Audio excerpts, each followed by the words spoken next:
Tras la ejecución del Obersturmbannführer Adolf Eichmann en 1962, aún quedan descendientes suyos con vida en 2025. El más conocido es su hijo menor, Ricardo Eichmann, nacido en 1955 en Buenos Aires, mientras su padre vivía oculto en Argentina. A diferencia del hombre que organizó la deportación de millones hacia la muerte, Ricardo eligió un camino radicalmente distinto: la búsqueda del conocimiento. Se convirtió en un arqueólogo respetado, comprometido con la ciencia y la memoria, y rechazó públicamente el legado de su padre. Katrin Himmler, sobrina nieta de Heinrich Himmler, Reichsführer de las SS, ha optado por la palabra como herramienta de confrontación. Escritora e investigadora, publicó un libro en el que desnuda la complicidad de su familia con el régimen y reflexiona sobre la herencia del mal. En 2025, sigue activa en foros de memoria y reconciliación. Rainer Höss, nieto de Rudolf Höss, el infame comandante del campo de concentración de Auschwitz, ha convertido su apellido en un acto de denuncia. Tras descubrir de adulto la verdadera magnitud de los crímenes de su abuelo, rompió con su familia y ha dedicado su vida al activismo contra el antisemitismo, el neonazismo y la intolerancia. En la actualidad, ofrece charlas en escuelas y participa en proyectos de memoria. Repensar la historia personal, el trabajo de Katrin Himmler. Heinrich Himmler, el temible líder de las SS nazis, llevaba 22 años muerto cuando nació su sobrina nieta Katrin. Ella es la prueba de que el mal no se hereda. Risueña, reflexiva y cercana, la mujer se ha dedicado a revisitar y reflexionar sobre su pasado familiar. Pero la aceptación del apellido Himmler fue un proceso personal para Katrin. De niña y joven quería cambiarlo, pero poco a poco vio que el apellido no era un problema a nivel socia y que pese a sus temores nadie la juzgaba o la insultaba por llevarlo. Sin embargo, para Katrin no fue fácil vivir con ese apellido, no por el nombre sino por la historia, que la llevó como adulta a indagar en el nazismo y el Holocausto, tratando de reparar trágico legado. Ella ha dicho: «Tengo muy buenos contactos con supervivientes o con sus hijos, que sufrieron tanto a causa de los alemanes y de mi familia. He perdido mucha de la vergüenza que me daba decir mi nombre, Katrin Himmler». Al descubrir la historia detrás del líder de las SS, Katrin sintió la necesidad de investigar sobre ese tema. No podía seguir con su vida normal, se sentía bloqueada por el pasado familiar y desandarlo era la única forma de librarse de él. Según sus investigaciones, a los descendientes de las familias nazis, el siniestro legado también les afecta físicamente. Muchos tienen enfermedades crónicas, problemas psicológicos, con el alcohol o las drogas. Es muy difícil tener una vida normal. Hubo años en que yo pasé inviernos enteros enferma. Se casó con un judío descendiente de supervivientes del gueto de Varsovia, al que había conocido durante sus investigaciones, mucho antes de ser pareja. Para él y su familia, el apellido de Katrin nunca fue un problema. Fui bienvenida desde el principio y su suegra la ayudó con la investigación, al igual que lo hizo su propio padre. Originalmente Katrin iba a hacer una tesis sobre hijos de criminales de otras familias que no eran la de Himmler, para analizar la repercusión psicológica y personal del pasado familiar. Sin embargo, cuando presentó la idea en su universidad, un profesor le recomendó que indagara en su propio pasado familiar, un consejo que ella siguió. También influyó el nacimiento de su hijo, el cual no lleva el infame apellido, pero que motivó a Katrin a resolver sus propias dudas para poder responder claramente a las inquietudes de su hijo, cuando las tuviera. Buena parte de su vida la pasó luchando contra la herencia familiar, ya que la familia maquilló su pasado. Solo el abuelo de Katrin y hermano mayor de Heinrich Himmler, Gebhard, sobrevivió a la guerra y nunca contó nada. Tras la muerte de su abuelo Paula, su abuela, crió sola a 4 hijos, pero tampoco contaba nada relacionado a los crímenes nazis. Decía que no había sabido nada de las SS, y Katrin prefirió no preguntarle, aunque su abuela sí parecía tener mucho cariño por Heinrich, y le llamaba Heini. Su abuelo tuvo una casa expropiada y una trabajadora forzada. Al respecto, Katrin ha dicho: «Creo que mi abuelo era un oportunista que lo que hacía era devolverle los favores a Heinrich». Se afilió a las SS, pero creo que sin mucha implicación. Trabajaba en la radiodifusión del Reich y diría que su principal implicación era la denuncia de algunos trabajadores de la empresa. De ahí la carta en que recomienda a Heinrich que no debe seguir protegiendo al judío Schmidt, lo que significaba una sentencia de muerte. Eso me mostró cómo pensaba, su ideología tan antisemita. Su abuelo tuvo un final confuso. Sí, es una leyenda. Nadie sabe en realidad qué pasó. Lo que es seguro es que intentaba salir de Berlín sitiado por los rusos. Hay 3 versiones de cómo murió. Una, que tenía la cápsula de cianuro en la boca, tropezó y la mordió accidentalmente. Otra, que se suicidó para no caer preso, y otra que murió anónimamente, como miles de berlineses bombardeados y enterrados en cualquier parte. Su abuela Paula guardó una cápsula y quiso intentarlo años después, pero su hija se lo impidió. Sentían que no valía la pena vivir una vez derrumbado el sistema nazi. Una muestra de la ideología nazi. Era el todo o nada. O vencemos o no vale la pena vivir, mejor morir. Los nazis no valoraban la vida. La vida era un campo de batalla. Nacidos para luchar era su premisa educativa. Los descendientes de líderes nazis pasaron de la idolatría al rechazo total, como los hijos de Göring, que se esterilizaron, o Niklas Frank, hijo del carnicero de Polonia, que se masturbaba cada año en honor al día en que ejecutaron a su padre en Nuremberg. Según Katrin, no hay término medio, o investigas y luchas contra tu pasado, como sucede con muchos descendientes, o te comportas como Gudrun. Esto lo decía en referencia a Gudrun Burwitz, hija de Heinrich y Margarete Himmler, la cual fue una ferviente activista política de la ultraderecha alemana, negacionista del Holocausto y reivindicadora del nazismo hasta el día de su muerte en el año 2018. La mayor parte de la familia de Katrin rechazó cualquier contacto con Gudrun. Para Katrin, Heinrich Himmler no tenía ningún tipo de reivindicación. Ella escribió en su ensayo que él eligió su ideología de muy joven y luchó y trabajó hasta el fin por la Alemania nazi. Era muy consciente de qué era el poder y lo que significaba. Parecía modesto y poco inteligente, pero no era así. Fue capaz de construir, de inventar las poderosas SS, un Estado dentro del Estado, una gran familia en la que él era el padre todopoderoso, que se preocupaba por el bienestar de sus miembros y por eso tenía derecho a controlarlo todo, hasta las cosas más personales. Al día de hoy, le siguen preguntando qué cree que pensaría o si hablaría con tío abuelo al día de hoy, a lo que ella ha respondido: no vale la pena hablar con alguien tan fanático. Además, no creo que quisiera escucharme.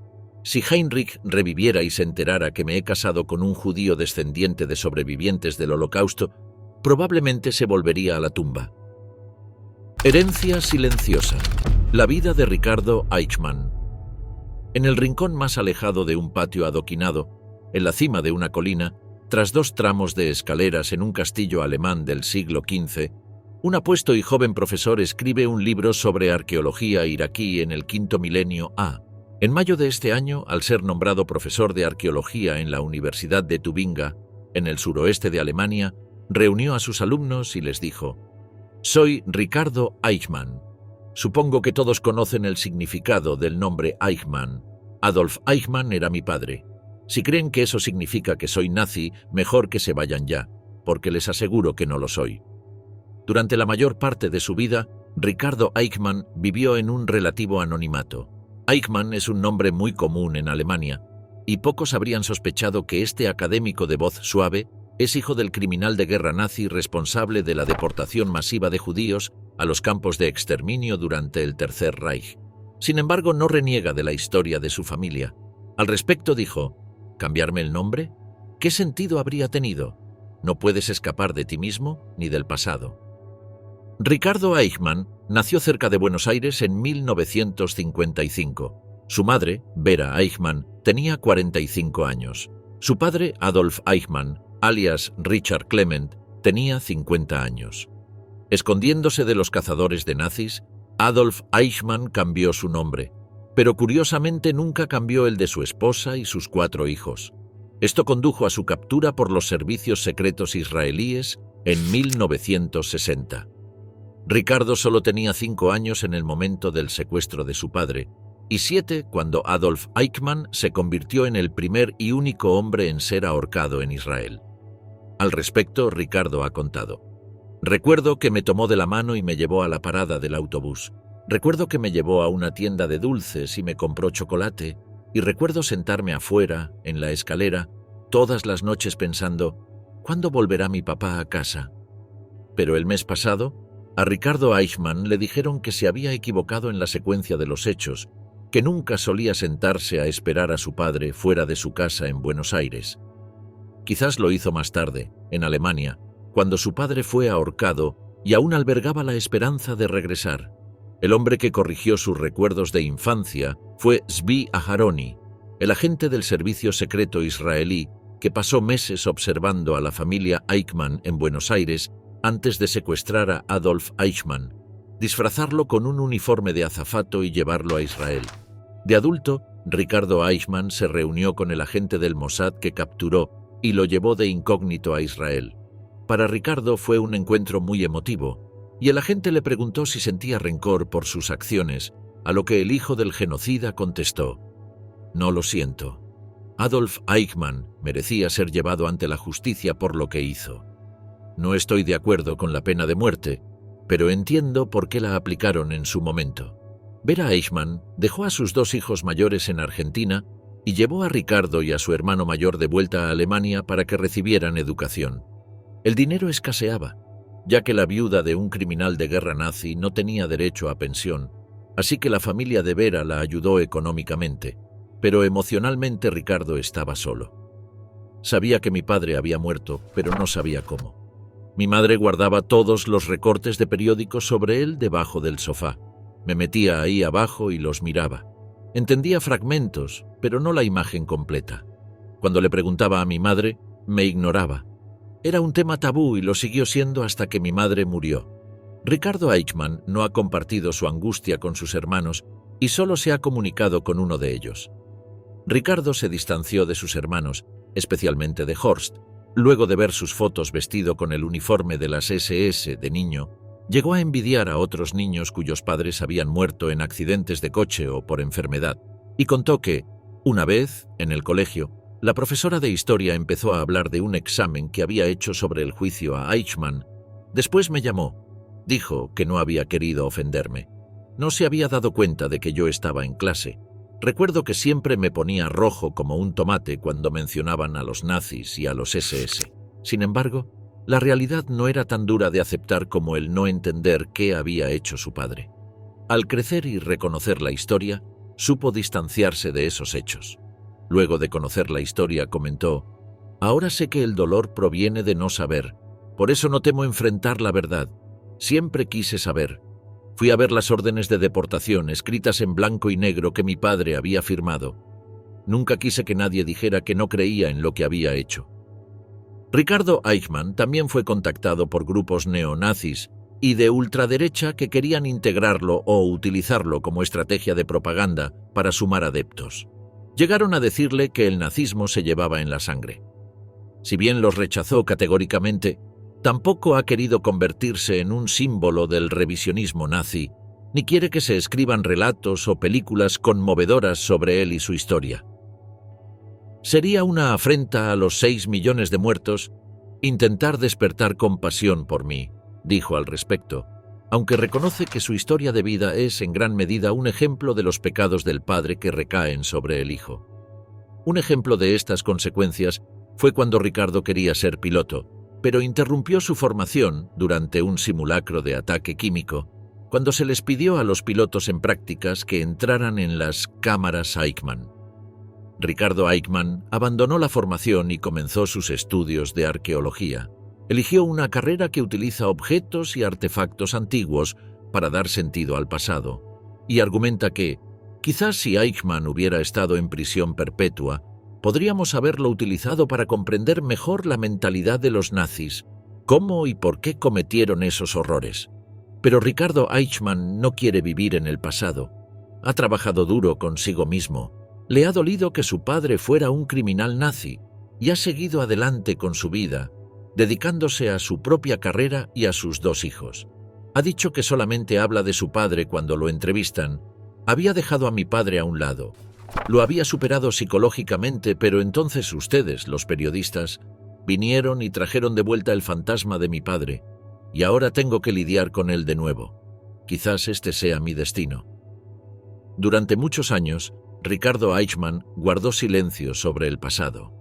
Había decidido que si los periodistas querían saber de él, solo tendrán que seguirlo, investigarlo y juzgarlo por sus acciones, no las de su padre. Pero a medida que las solicitudes de entrevistas comenzaron a llover, se abrió. No tenía ni tengo nada que ocultar. Los periodistas son mis psicólogos, pero principalmente hago esto por mis hijos. Si hablo de Eichmann, mi padre, quizá no les pregunten por Eichmann, su abuelo. Rainer Höss, el descendiente de nazis adoptado por una víctima de su abuelo. Otro de los descendientes de los nazis, y uno cuestionado en su bondad, es Rainer Höss, nieto de Rudolf Höss, teniente coronel de las SS y director del campo de concentración y exterminio de Auschwitz. Rainer, nacido en 1965, es el hijo de Hans-Jürgen Höss, pero nunca conoció a su abuelo Rudolf, quien fue ejecutado en Auschwitz en 1947, 18 años antes de que él naciera. Cuando tenía 15 años, se enteró de la historia de su abuelo en la escuela, a través de leer sobre el Holocausto y el nazismo, y decidió huir de su hogar, cortando todo vínculo con su familia. Sin embargo, retomó contacto con su madre cuando se divorció de su padre en 1983. Rainer tiene una vida dedicada a estudiar y divulgar sobre el Holocausto y los crímenes de los nazis, y muy convulsionada en lo personal. Se convirtió en padre a los 17 años y tuvo 4 hijos. Más tarde, de adulto, sería adoptado una sobreviviente de Auschwitz. Más de una vez le preguntaron a Rainer, quien siempre fue muy abierto al respecto de su familia, qué piensa sobre su abuelo. Él suele responder que, antes de ser ahorcado, mi abuelo le escribió a mi abuela, diciéndole que debía cambiar su nombre. Tanto mi abuela como mi padre negaban completamente sus crímenes, por lo que se negaron rotundamente a cambiar sus nombres. Höss seguirá siendo Höss, decía mi abuela. Decidí que si conservaba el apellido, esto me permitiría hacer mi parte en arrepentirme a nombre de mi abuelo. No es tan simple, por supuesto, siempre debes tener cuidado con todo lo que dices, porque la gente te está juzgando. A veces las personas me maldicen en Internet y los neonazis siempre intentan contactar conmigo. En última instancia, el nombre Höss está conectado con Auschwitz, donde millones de personas fueron asesinadas. Después de que sus padres se divorciaron, Rainer comenzó a buscar documentos históricos en los archivos alemanes para encontrar la verdadera historia de su abuelo. Trabajó junto con el Instituto de Historia Contemporánea y logró apropiarse de los derechos sobre el archivo de su abuelo después de una investigación en Mauthausen y Buchenwald. Participó en el documental Los niños de Hitler y se ha puesto en contacto con víctimas y sobrevivientes del Holocausto. De los archivos familiares y el conocimiento personal, testifica sobre la vida que su abuelo tuvo en privado y explica a los jóvenes, a quienes visita en las escuelas, cómo ver esto en el contexto actual. También utilizó esto para escribir su propio libro, La herencia del comandante, sobre ser parte de una familia terrible. A lo largo de su vida, realizó varias visitas a Auschwitz en persona, la primera vez en 2009. Durante las visitas, habla con los visitantes y responde las preguntas de las personas. Él ha declarado que mataría a su propio abuelo si tuviera la oportunidad de conocerlo. En el verano de 2013, durante una de sus visitas, Rainer conoció a Eva Moser-Kor, una de las jóvenes sobrevivientes de Auschwitz, que fue torturada por Rudolf Höss. Eva entabló conversación con Rainer, a quien consideró extremadamente inteligente, y un año después del encuentro y como gesto de misericordia, decidió adoptarlo. Eva tenía 80 años y Rainer casi 50. Juntos continuaron trabajando en la asociación de Eva, llamada Velas, la cual se dedica a reunir a los sobrevivientes de los experimentos médicos de Auschwitz para mantener vivos sus relatos. Sin embargo, Rainer también ha encontrado detractores, especialmente en la prensa de Israel, que lo ha acusado de aprovechar su historia personal y los reconocimientos para ganar dinero, al mismo tiempo de que una investigación lo implicó como sospechoso de vender recuerdos y artefactos pertenecientes a su familia en el mercado ilegal de memorabilia nazi. Redención bajo sospecha. La curiosa historia de Matthias Göring. Si el mariscal de campo Hermann Göring, comandante de la Fuerza Aérea Nazi y mano derecha de Hitler, supiera cómo vive hoy su descendiente Matthias Göring, seguramente se revolvería en su tumba. Matthias es un pariente lejano del nazi mayor, ya que su bisabuelo era hermano del abuelo de Göring y, debido a revisar su historia personal, ha decidido convertirse al judaísmo. Hermann Göring fue un condecorado piloto de la Primera Guerra Mundial que ayudó a Hitler a capturar el corazón de las masas y dirigió el partido nazi hasta que tomó el control del gobierno en 1933. Fundó la Gestapo y fue uno de los arquitectos de la solución final. Al acercarse el fin de la Segunda Guerra Mundial, fue destituido de su cargo tras un enfrentamiento con Hitler, detenido tras la guerra y condenado a muerte en los juicios de Nuremberg. Sin embargo, no llegó a rendir cuentas ante la justicia, se suicidó en su celda. 55 años después, en el año 2000, la situación de Matthias era desesperada. Su clínica de fisioterapia se había declarado en quiebra, había perdido su hogar y su esposa lo había abandonado, llevándose a su hijo. Deprimido y desesperado, Matthias rezó a Dios, cuya existencia había negado hasta ese momento. Según él le dijo: «Si existes, necesito ayuda ahora mismo, no en unos días ni semanas, ahora mismo. No sé qué hacer». Fue la primera vez en su vida que rezó. Matthias está convencido de que sus oraciones fueron escuchadas. A los pocos minutos sonó el teléfono. Era alguien para quien había trabajado en Zúrich. Dijo que necesitaba ayuda para instalar un equipo de fisioterapia y Matthias partió para allá al instante. Llegó a la entrevista temblando por el milagro que había experimentado y empezó a trabajar a la mañana siguiente. Göring no cree en las casualidades. De inmediato empezó a leer la Biblia y se matriculó en clases de teología para profundizar su conocimiento bíblico. 2 años y medio después, recibió una segunda señal. Matthias se despertó al amanecer y, según su propio relato, escuchó la voz de Dios. Contó que no era la primera vez que pensaba que Dios me hablaba. Me dijo que quería que custodiara los muros de Jerusalén. Me sorprendió mucho lo que dijo. Después encontré el pasaje en la Biblia. Lo asombroso es que en ese momento nunca había leído esos pasajes. Göring dice que comenzó a llorar cuando la voz de Dios llegó a él y le pidió que orara por el pueblo elegido. En ese momento supo que debía viajar a Israel. Tenía miedo, ya que su educación con ascendencia nacional-socialista lo mantenía muy ajeno al judaísmo.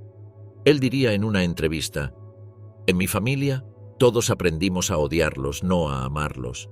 Crecimos entendiendo que Israel y el pueblo judío son los culpables de que nuestra familia no tuviera dinero. Cuando éramos pequeños y queríamos juguetes nuevos, nuestros padres decían que todo su dinero iba a pagar al pueblo judío». En agosto de 2005, Göring realizó su primera visita. Durante 2 semanas viajó por el país y contactó con el rabino Haim Bashar, quien ayuda a las víctimas del terrorismo árabe. Su segunda visita se produjo cuando ya estaba cautivado por su ardiente amor por la nación que vivía en Sion. Entonces, decidió convertirse al judaísmo y vivir la vida como un israelí nacionalista, alejado de sus raíces germánicas. Al ser cuestionado por la prensa de Israel, Matthias contó: «No me siento culpable por mi familia. Mi nombre es solo un nombre. No hice nada, pero creo que Dios está aprovechando esta oportunidad para usar mi nombre, un nombre que causó tanto dolor, para cambiar algo en los corazones de los demás. Sin embargo, esta decisión lo llevó a distanciarse de su familia.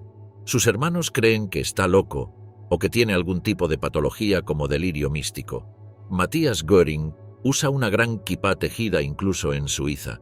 Reza varias veces al día, observa algunas de las leyes de la Kashrut y observa el Shabbat. También ha comenzado a celebrar las festividades judías.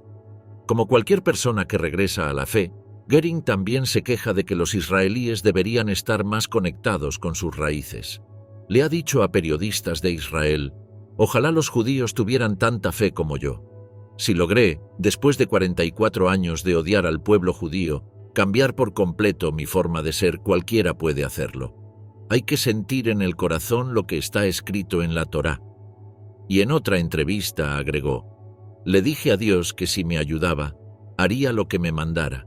Entonces mi corazón cambió. Ya no soy la misma persona que era antes. Creo que si hubiera más gente como yo, habría menos problemas.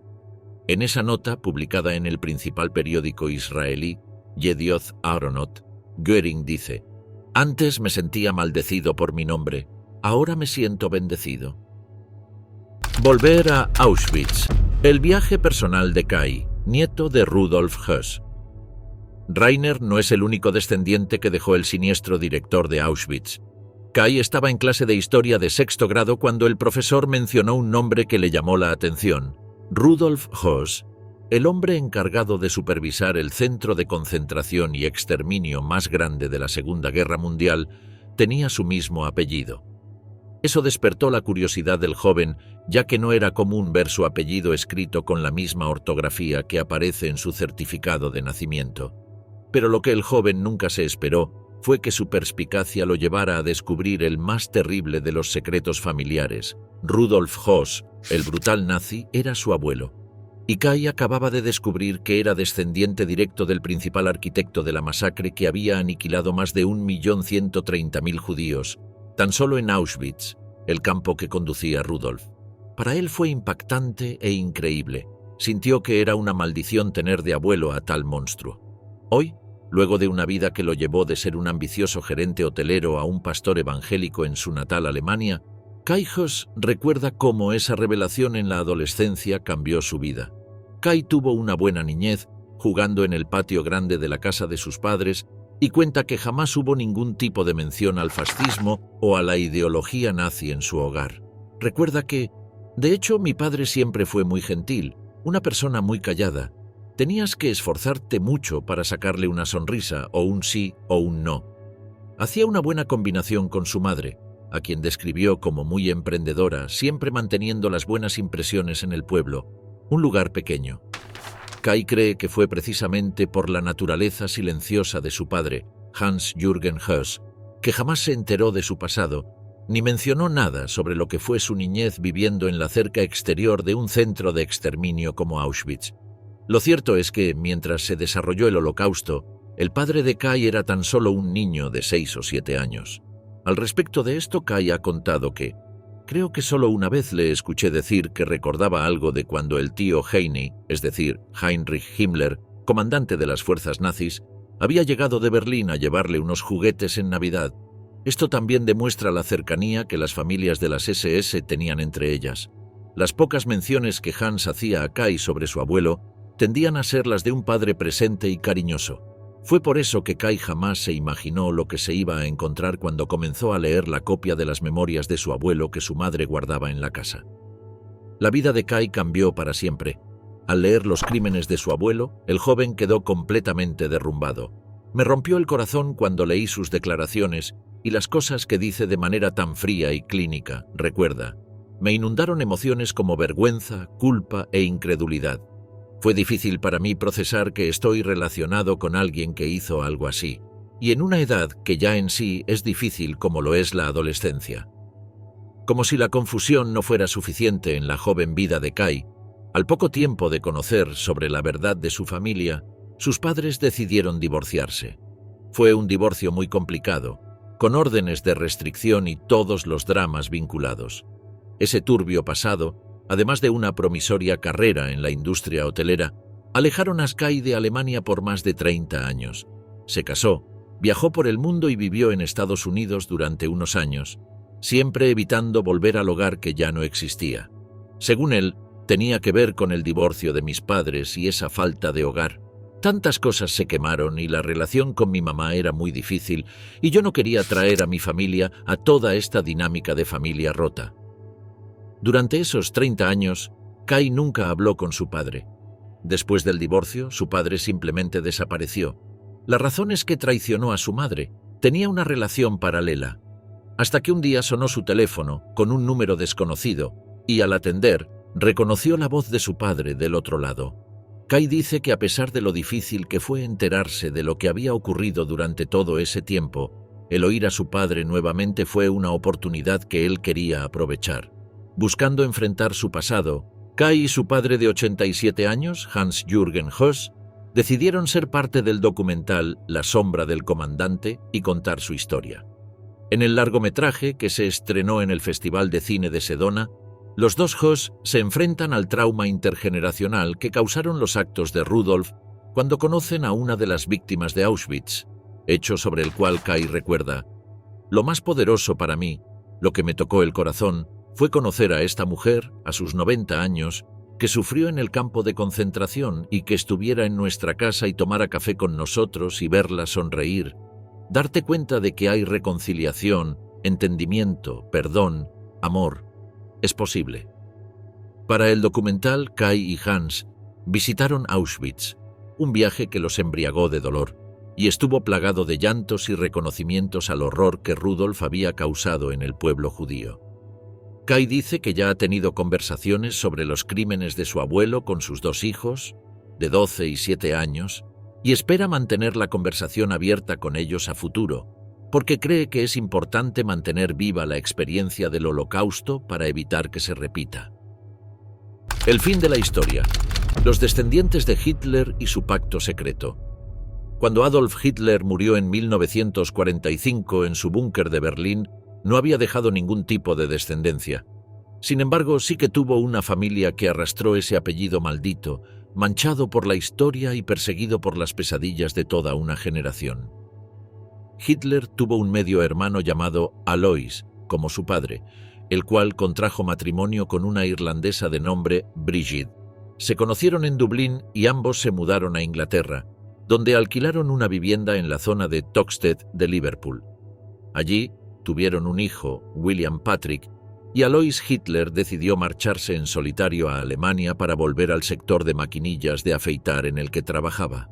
En Alemania, mientras aún estaba casado con Brigitte, Alois contrajo matrimonio con otra mujer, con quien tuvo otro hijo, Heinz Hitler. Alois, hijo, era un bígamo y un bebedor empedernido, que golpeaba a su mujer y a su hijo y se deleitaba actuando por encima de su posición social. Ambos tenían la astucia necesaria para salir airosos de situaciones potencialmente desastrosas. Alois, protegiendo su reputación profesional a pesar de los escándalos recurrentes de sus aventuras románticas, logró evadir la cárcel por bigamia y sobrevivió relativamente indemne a la caída del Tercer Reich de su hermano. Sin embargo, fueron sus hijos, es decir, los sobrinos de Hitler, los que continuaron con el apellido del Führer, aunque no así con el legado. El más conocido fue William Patrick Hitler, particularmente odiado por Adolf. William nació en Liverpool en 1911, fruto del amor entre Alois Jr. y Brigitte. Hacia los años 30, Willy decidió emprender una aventura a nuevas tierras. Abandonó su ciudad natal, su familia y se mudó a Alemania para conseguir trabajo. Se inscribió en el Partido Nacional Socialista y de inmediato logró empleo en un banco en Berlín. Pero al parecer nunca fue feliz allí, y su tío, quien lo despreciaba y lo llamaba «mi repugnante sobrino», jamás lo ayudó a conseguir algo mejor. Por ello decidió huir de Alemania y se mudó a Nueva York. Una vez que arribó a los Estados Unidos, el sobrino de Hitler se enroló en la Marina y fue a combatir en la Segunda Guerra Mundial contra los alemanes, conducidos por su propio tío. Luego de la guerra se casó con Phyllis, una alemana 12 años menor que él. Con ella tuvo 4 hijos, Alexander, Louis, Howard y Brian. Estos son los conocidos como sobrinos nietos de Hitler. Sin embargo, estos rehuyeron constantemente la vida pública y su vida siempre ha sido un misterio. No es para menos. Cargar con la sangre del más infame genocida de la humanidad no es para cualquiera. De hecho, William Patrick decidió cambiar su apellido de Hitler a Stuart Houston para alejar a sus herederos del legado nazi.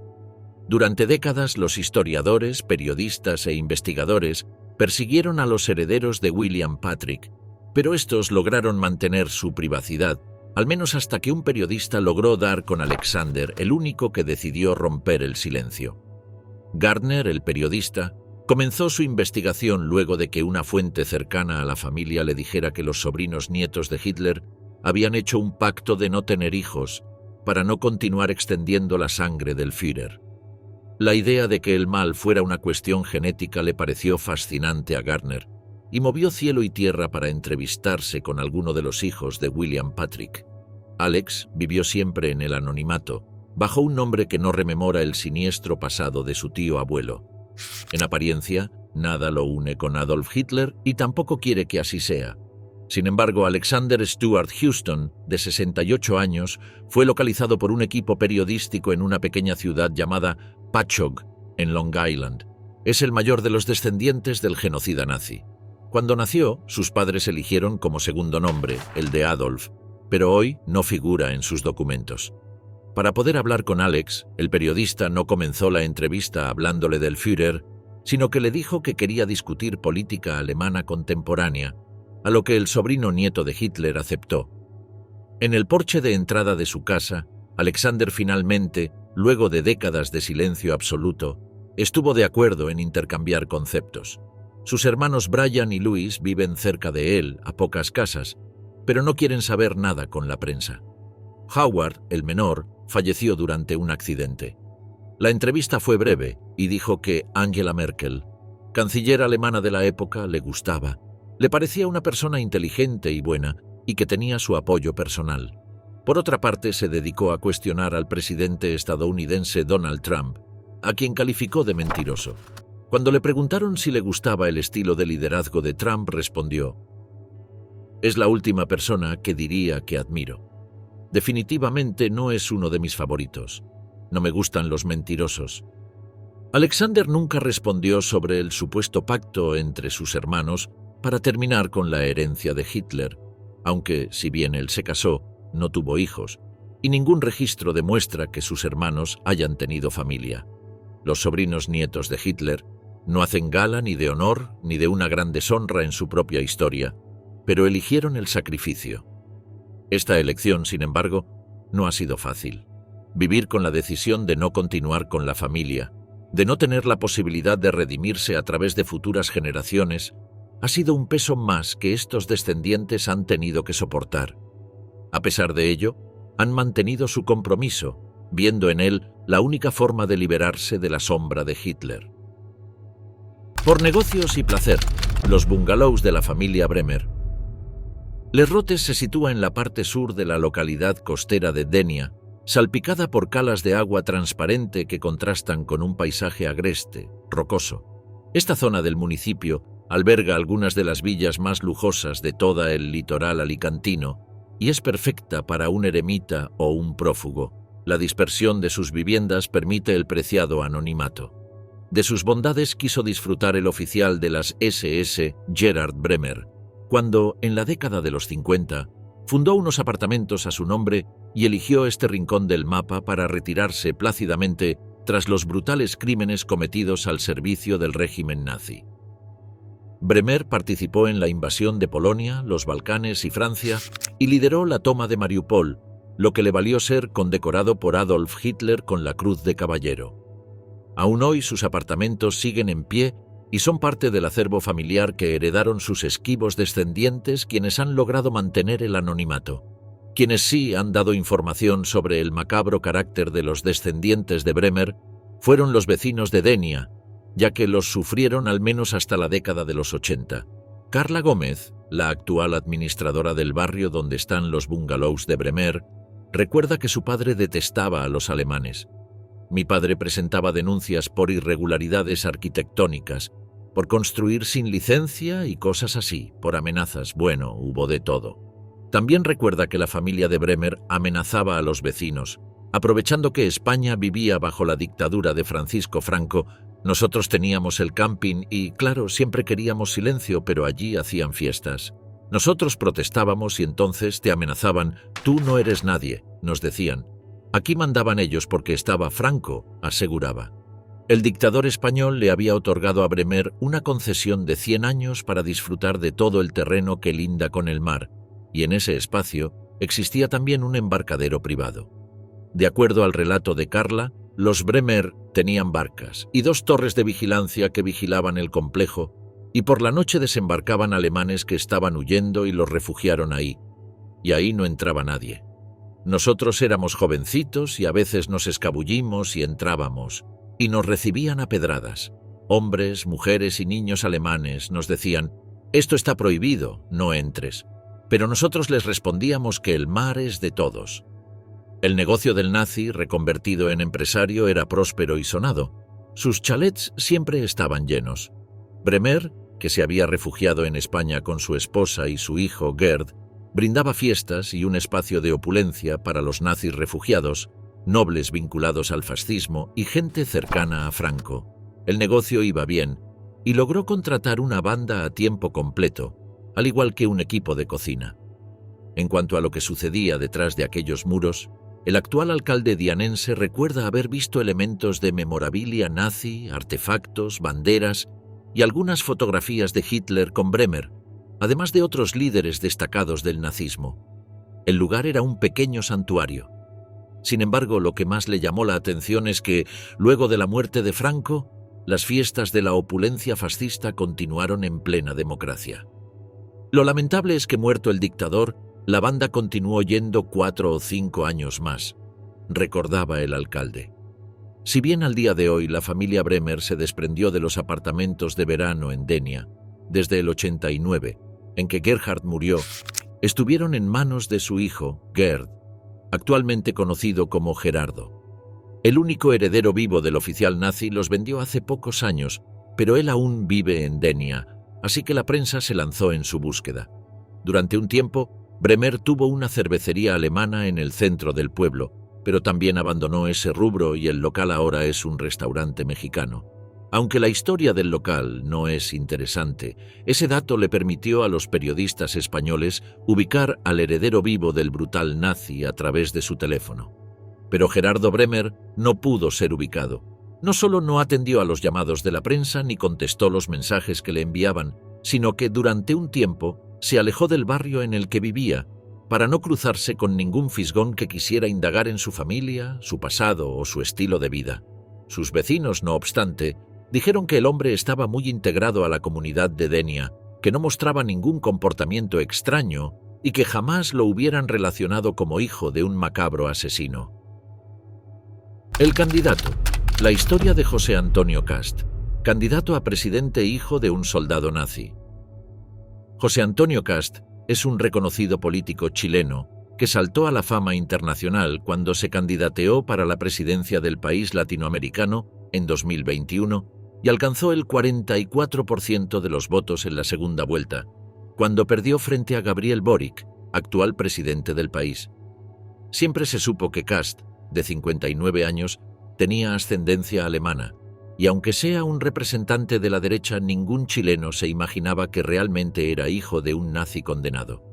Esto se descubrió a partir de una investigación periodística, ya que, frente a las primeras insinuaciones de esta posibilidad, Cast rechazó públicamente que su padre, Michael Cast, hubiera participado en la Segunda Guerra Mundial.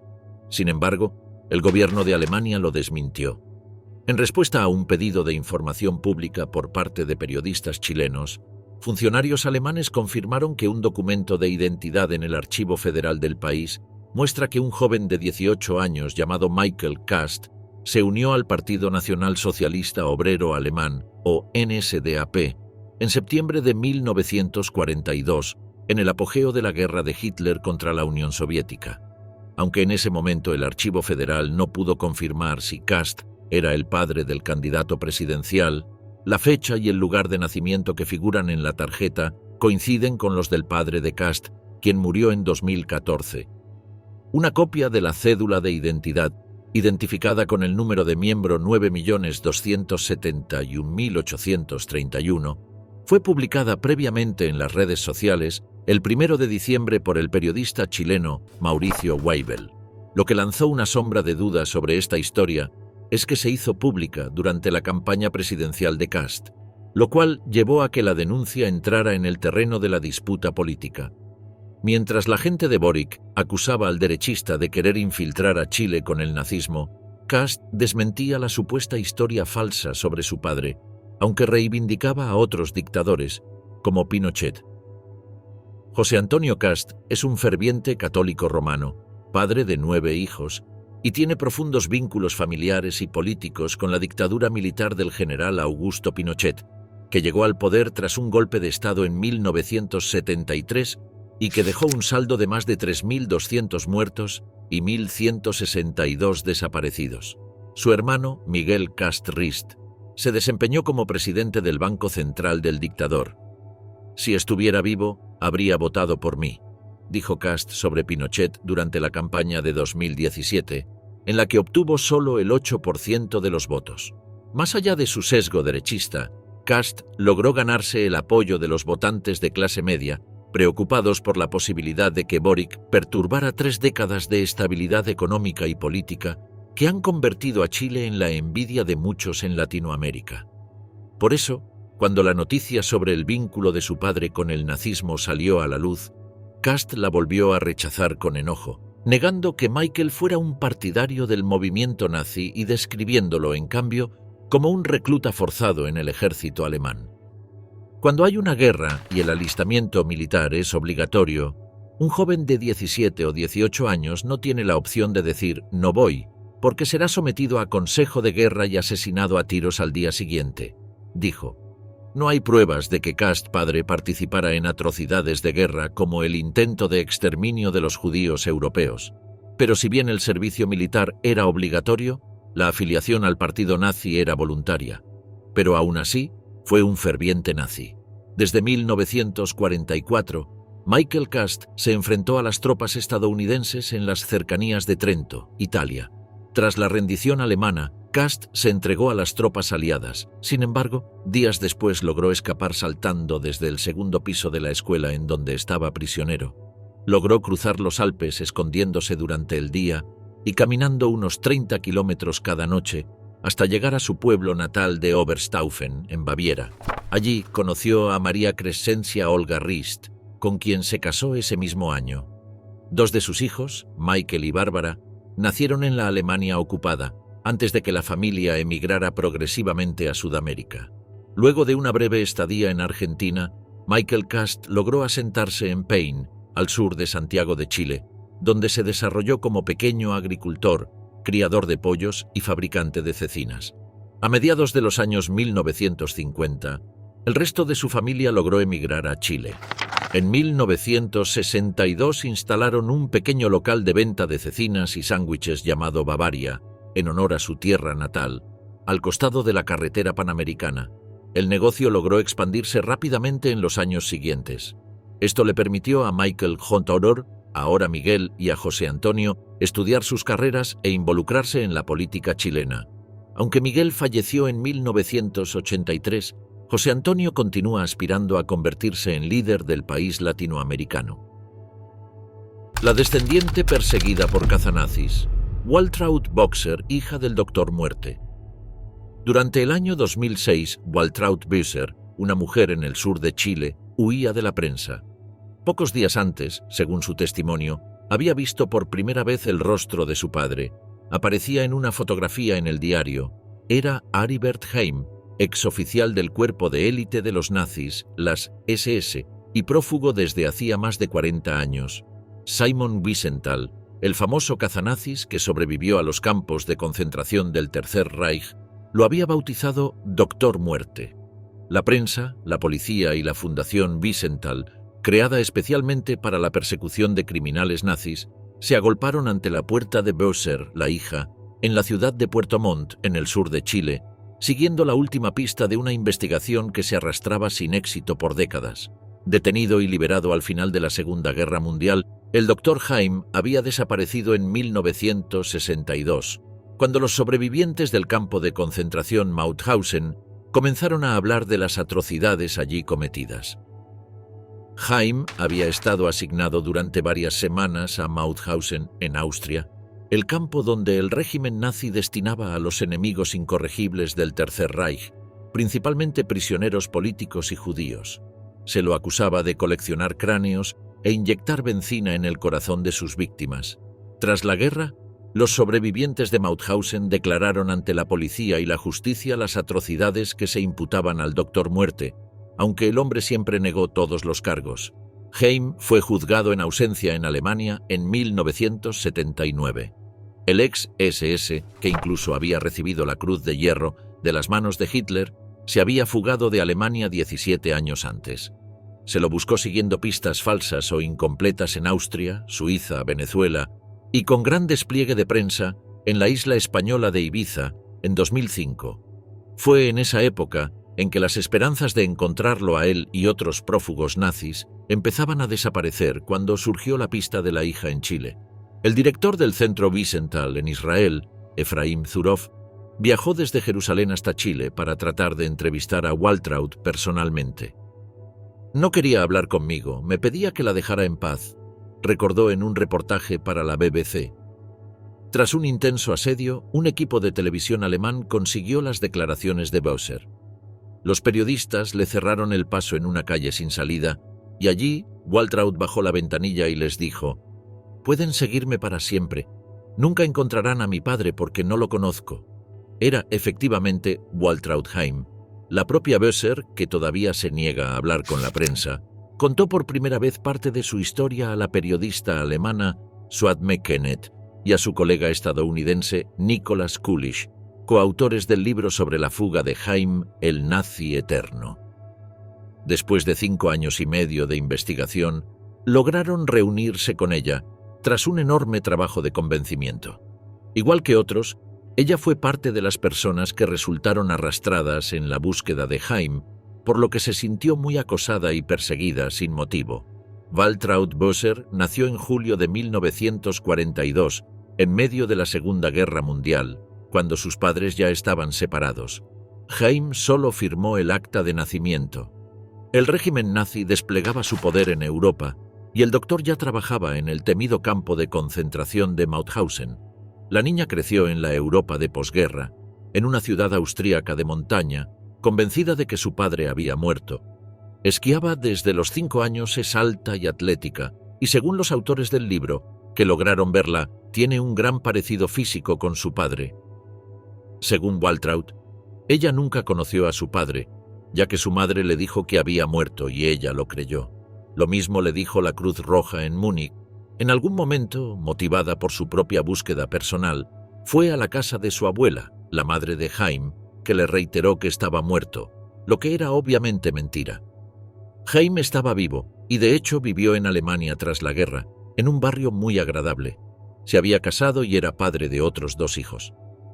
Mientras Aribert Heim huía de la justicia y huía de Alemania para siempre, no muy lejos, su hija mayor se titulaba de química farmacéutica. Luego trabajó en Ginebra. Hablaba varios idiomas y gracias a eso, cuenta el libro, atendía a clientes extranjeros como la actriz italiana Sofía Loren. En Lausanne, Bösser conoció a un chileno. Se casaron en Europa, planearon un viaje desde Canadá a lo largo de Norteamérica y finalmente llegaron a Chile. Se instalaron en el sur donde, según el libro, Bösser trató de aprender la lengua mapuche. La vida de Waltraud era tranquila, hasta que los cazanazis se enteraron de su paradero. En ese momento descubrió que le habían mentido. La mayoría de las teorías y la evidencia que recogieron los propios Kenneth y Kulisch apuntan a que Aribert Heim se escondió en Egipto, en un hotel en la capital, El Cairo, donde nadie le preguntó por su pasado. Vivía de las propiedades que fue perdiendo a medida que lo buscaban. Se convirtió al islamismo, tomó otro nombre. Uno de los hijos de su matrimonio en Alemania lo visitaba. Pese a ello y a que la policía alemana intervino los teléfonos de la familia, nunca logró dar con él. Heim murió de cáncer en la pieza donde vivía, la mañana siguiente al cierre de las Olimpiadas de Barcelona 1992, que vio por televisión. Quería donar su cuerpo a una universidad, pero la religión musulmana se lo impidió. Finalmente fue inhumado en una tumba común como un indigente. Nunca reconoció culpa alguna. Solo fue juzgado en ausencia en Alemania y se lo declaró culpable. Pese al relato de Bösser, los periodistas coinciden en que es probable que la mujer haya contactado en algún momento con su padre, al menos para conversar. Sin embargo, los autores del libro, así como los cazanazis, coinciden en que, aunque hayan charlado por teléfono, es muy improbable que Waltraud haya ayudado a su padre a esconderse o evadir la justicia, y creen que vivió engañada la mayor parte de su vida.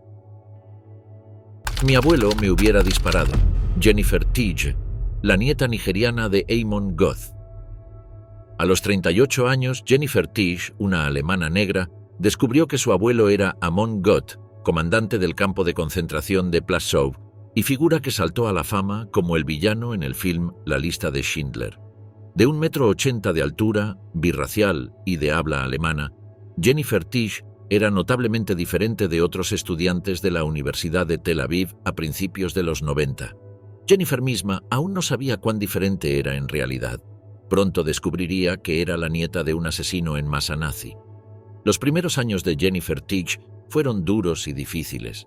Su madre alemana, Monica Goth, se distanció de su padre nigeriano cuando Jennifer nació en 1970. Con dificultades económicas y sufriendo depresión, Mónica la dejó en el orfanato católico local cuando tenía un mes. Mónica y su madre, Ruth Irene Calder, la visitaban de vez en cuando, pero mostraron poco afecto por la niña. Las visitas disminuyeron cuando Jennifer fue acogida a los 3 años y cesaron por completo tras su adopción a los 7. Sus nuevos padres se negaron a permitir que Mónica, quien vivía en un matrimonio abusivo, arruinara su vida. Jennifer no volvería a ver a su madre hasta los 20 años. Durante ese tiempo, se crió en un hogar estable de clase media. Fue un duro golpe saber que su madre biológica la rechazaba y se sentía humillada cuando otros niños cuestionaban su color de piel. Pero Jennifer fue una superviviente. Dotada de inteligencia y espíritu de lucha, junto con el apoyo de una familia, superó su propia depresión a los 20 años y estudió en la Sorbona. Su estancia en París tuvo un final inesperado cuando un amigo israelí la invitó a pasar unas vacaciones en la casa de sus padres. En Israel, Jennifer se rodeó de amigos judíos y amó cada instante de su estadía allí, al punto de que no quería volverse. Y no lo hizo.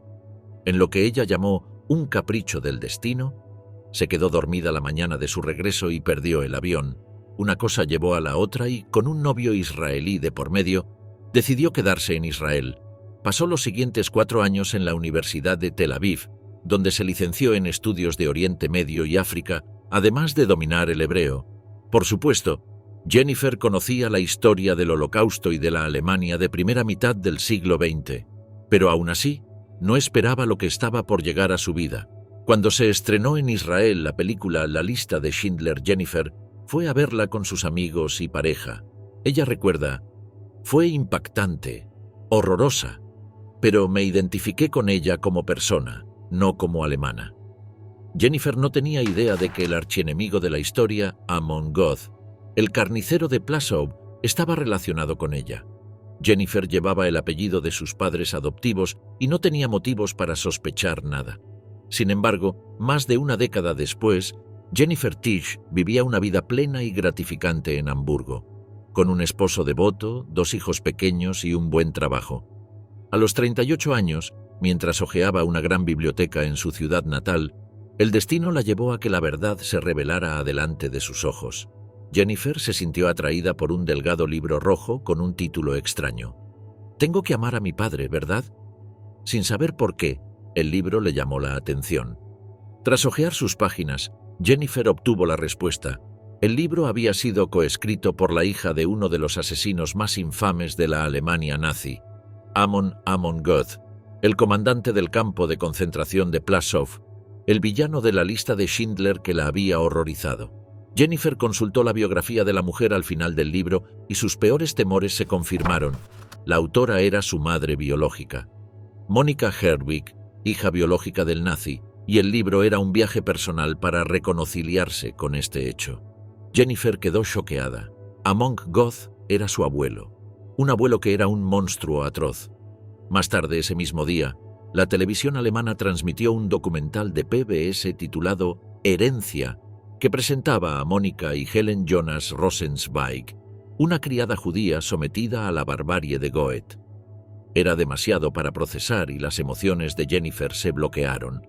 Volvió a la depresión que la había atormentado años atrás, incapaz de enfrentarse al mundo, a sus amigos judíos y, sobre todo, a sí misma, solo veía oscuridad. Con el apoyo de su familia, Jennifer enfrentó meses de terapia y una profunda introspección antes de que pudiera liberarse de su capullo de ira, dolor y culpa. Decidió visitar Plaszow, donde su abuelo había causado la muerte de miles de judíos. Visitó Israel y habló con sobrevivientes del Holocausto.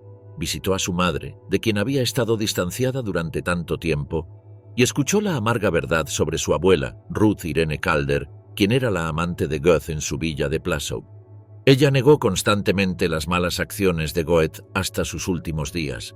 En 2013, como parte de su proceso de sanación, Jennifer escribió unas memorias que narran su experiencia, llamadas «Mi abuelo me habría disparado», haciendo referencia a la posible reacción de Amon Goth frente a una mujer nigeriana. Para Jennifer, la responsabilidad no es lo mismo que la culpa. Si bien reconoce la gravedad de las acciones de sus antepasados, ha llegado a comprender que no tiene la culpa de sus pecados. En sus memorias dice: «No existe el gen nazi, podemos decidir por nosotros mismos quiénes y qué queremos ser».